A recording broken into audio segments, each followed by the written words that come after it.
Hey, welcome to How to Build Your Own Home. We are at an update at the Tranquil Storm project by an owner builder. This is Steve, a student of mine. He is actually building his own home. He's going to give us a quick update today on how far he's at and what are the things he's doing that he wants to show us today.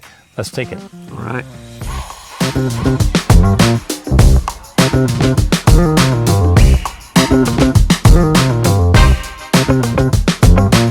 I'm standing next to Steve and it makes me feel short. I got to get him my tippy toes because he's like 6'4". My son's 6'3", and I don't like standing next to tall people like that. So Steve, what am I holding here? What is this stuff here? So this was a product that I found at IBS last year as well in Las Vegas. And what you do is you start with your Tyvek paper underneath. Then we have a rain screed. Then this is really light. And what happens is we stick this on here and we just shoot it in with some finish nails, 2.5 inch. Now this corner, what we're gonna do, we're gonna miter it and we'll stick it on here, stick this other piece on there, and then you have kind of a little clear coat you stick on there, and it's solid color all the way through. Look at that, how light this is. Yeah. And it's got fiberglass in it. It's kind of like I would say kind of a light aerated concrete feel to it. Does that make sense? Yeah. So when we shoot those finish nails in there, they'll go just under the surface, and it's supposed to cover up mostly.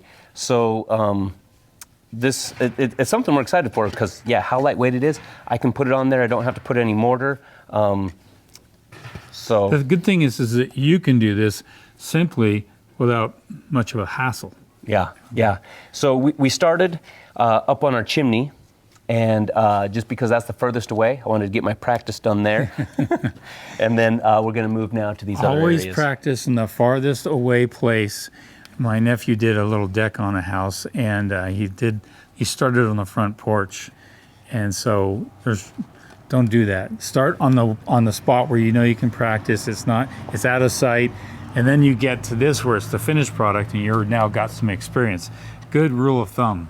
All right. Explain what this here stuff, this or kind of a rain screen product, right? Yeah, so it's designed to keep it away from it a little bit, and you have to install it this way water, because it's not sealed, and even if it was sealed, it'd be good to have back there, so that as the water comes in there, it can flow down all the way and exit out the bottom. All right, great. What else do you got for us? All right. Okay, we're in the master bathroom, and Steve's going to walk through a couple things he's doing in his master bathroom. Let's talk with heating the floor from right here. Yeah, so here I brought a home run in. My plan is we're going to sheetrock here in hopefully a week, and I have two things that's going on this. I have one, a towel warmer, which afterwards we're going to pull this off and have that in here. Then my other one is we have this wire here. You can do wire or conduit. It's going to go down, it has to exit really close to the floor. And we're going to have our floor heat come in here, wind around, hopefully go into our master bath or bedroom a little bit, but it comes in set lengths. So that's with your tile installer. Yes. And most of them, they should be experienced with this, and it's a little kind of a matte electrical grid that they put on when they do the underlayment, which is before the tile even gets installed. You're basically your lath coat. Basically, and they'll connect that, but you're limited on the number of square feet you can do this to, correct? So do you know what that square foot is your maximum out for this 20 amp circuit? Well, our max was this bedroom and a little bit, or this bathroom and a little bit into our bedroom. All right. So we'll take it as far as we can. So keep that in mind. I'm actually doing this on the job right now where we're heating the bathroom, but we're also creating a floor heat inside a sauna floor. One of the biggest issues with saunas is that cold floor. So we actually are creating a separate circuit for the sauna. So before you go into the sauna, you turn the sauna on, turn the floor on, and everything. I have 3 little circuits. We'll show you that. And that way I can actually help offset the cold floor because you're on a slab on grade. So that's always going to be a cold temperature because you're right there down at the earth level. So that might be something to think about with your sauna. Yes. So let's walk over here. He has some things on the shower and also behind over here on this wall. So let's take a look over here. Yeah, so this is our shower. We have 2 shower heads and then we have a steamer. And one of the things I've been looking at here is, you know, I'm a tall guy and I can't lay down there, and I like to get in the steam shower, get warmed up and do some stretches. So looking at this, I think I'm gonna cut this wall off here, push it down, put my door here so that I can have a longer bench right here. That's my hope. When you take your time as an owner builder and you've got everything framed per plan and you walk through it, you kind of see these things. How many things like that have you seen? Lots. For example, our ceiling, it was flat, but in the steam shower, you're supposed to angle it so that it runs off. So we're able to change that. There's quite a few things I've noticed, and I think about how I'm going to live in it, and I'll update it. Even if it's a steam shower or a dry shower, you want to have that sloped ceiling because that's where it drains. We're going to talk about that on your sauna over there. Let's talk us over there on this wall over here. Yeah, so over here we have a couple things. So first we have in-wall faucets, so we had to get those mounted. Now I have lights that'll go on each side of the mirror, but our mirrors are these mirrors are going to be lit. So in the wall we stuck some wires because I'm not exactly sure where we're going to want it, and a switch, and I labeled them so that when we drill into here we can find this wire, pull it out, and mount it. Then over here, before you get there, you'll have a video, and this is something I recommend. Before they drywall, come in and videotape everything. Very slow. Don't do it fast. Very slow. Here's the master bedroom. That's the whole video. Here's the open living kitchen. Here's that video. And then you break it up in those sections. Then you'll be able to spot where these are, because this is a pigtail basically. So you kind of know approximately where it is. But if you have at least 2 feet of wire there, you know you can drill in where that's going to power up your mirror, and you'll be able to grab it and pull it through specifically where you need it. Don't try to know exactly where you're going to put that. That can change. Just keep it buried inside the wall there. What were you else going to say here?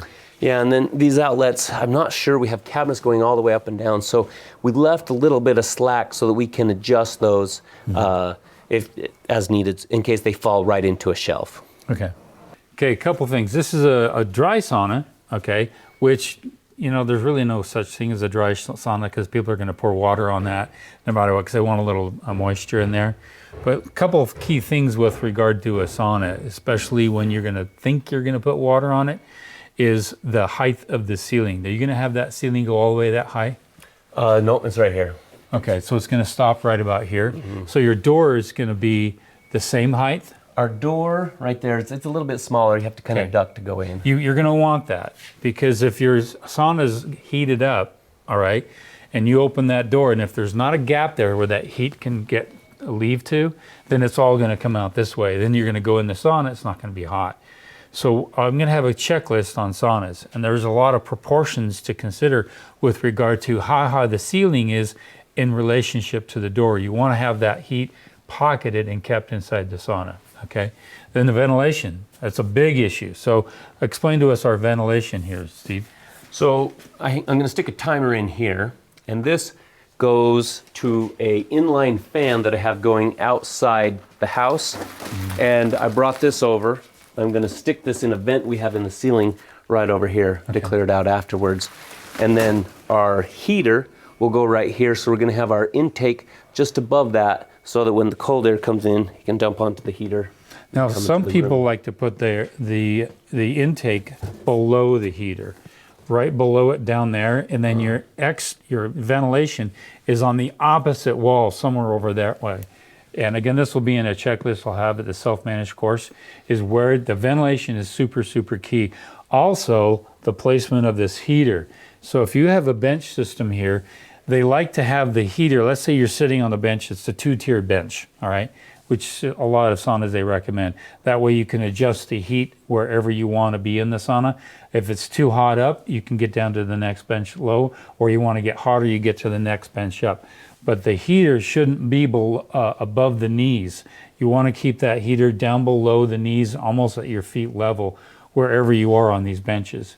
If it's too high, they're going to have a cold spot down here. If it's too low, then you're not going to be able to adjust yourself on the benches in the back. We'll go over this in detail on a checklist I have, how to build a dry sauna.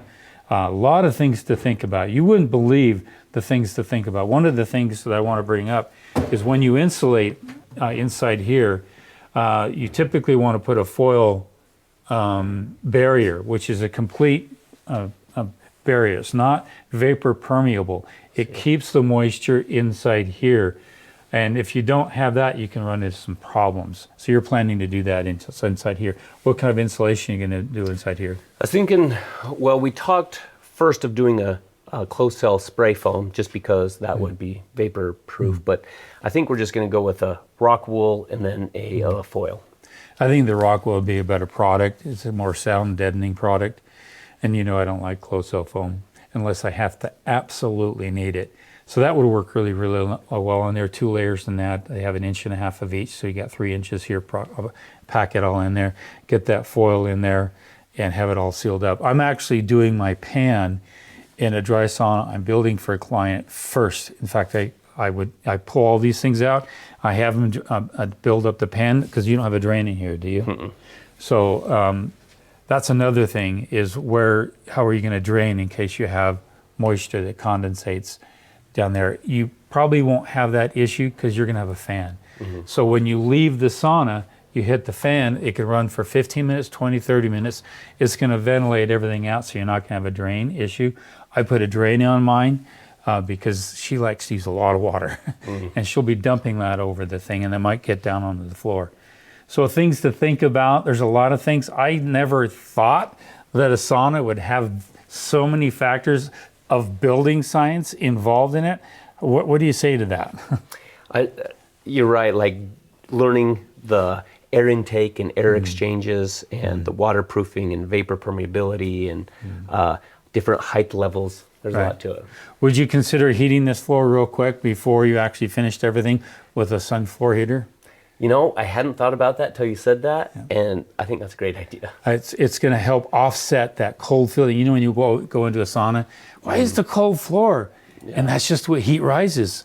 And so you're going to have a cold spot down there. And if that's a warm floor, that's going to help out quite a bit. So before you drywall, hurry up. Okay, again, this is a 20,000 square foot home. Don't let that throw you off. A lot of it is because of the room we're in. What kind of room are we in right now, Steve? So we're calling this our sport court. Our plan is to have a basketball hoop up here on the wall and to be able to do pickleball, volleyball, all that kind of stuff. So you got the boarding along here for that factor if people wanted to hit. I used to, as a kid, I would hit the tennis ball up against a concrete wall or something like that. It was kind of a lot of fun. But what's this thing behind us over here? So we're going to have a slide that's going to exit up there on the top, come around, land into a foam pit. Then we'll have a trampoline over here. And then up on the top there, we're going to have a net that you walk through and climb over to this area over here. So if any of your kids want to get away from the storm part of Tranquil Storm, they can go hide out up there. Yeah, this is probably where most of the storm will be happening. Okay. Explain what the issue is you had up here with. You're going with a swamp cooler in this particular area, and explain why. Yeah. So we have the option for both depending on the time of year. So we actually have a 5-ton air conditioner for this area, rooftop mount. But our last house, we had a swamp cooler, and I love swamp coolers in the desert. So it adds a little bit of humidity to our air, and it's I think they said 9 to 10% of the cost of a regular HVAC. So in our shoulder season, like right now, we like this. We'll turn these on. We'll open windows on the far side of the house, and it will go through the whole house and cool it down. Middle of summer. You mentioned the dry air. We're in the desert, but explain to people the kind of desert we're in. Yeah, so a very dry, arid desert. So March, April, May, we're good for. Right. Swamp cooler's only good for about 20 degrees. So once it gets over 100, it's not going to be useful. It's too humid. So they're pumping humidity into the home as part of the cooling factor. But if you have too much humidity, you just can't use a swamp cooler. Like you see in the Midwest or down by Mississippi, Florida, you don't see swamp coolers there. It's all forced air, or it's a mini split system. So yeah, in our climate, especially in the northern part of Arizona, even in Nevada, it's some of the most arid parts in the nation where that swamp cooler is a big plus. So, yeah. Okay. Anything else? It was beautiful what you've done so far. You're hoping to get in here in Thanksgiving, right? Yeah, hoping to be here. Every other year we host a big Thanksgiving party, and we're hoping to be in here by then. Okay, maybe we'll be invited to come to the Thanksgiving party. Sound like fun? Yeah. So we're going to come back and see a lot of the finished work he's done. Again, this is the Tranquil Storm, kind of a process of where things are. Drywall starts next week. You see it all leaned up against the wall here. That's going to be exciting to see how that takes place. So, yes, an owner builder can take on something massive. This is almost like a commercial massive, right? Yeah. Cool. See you guys next time.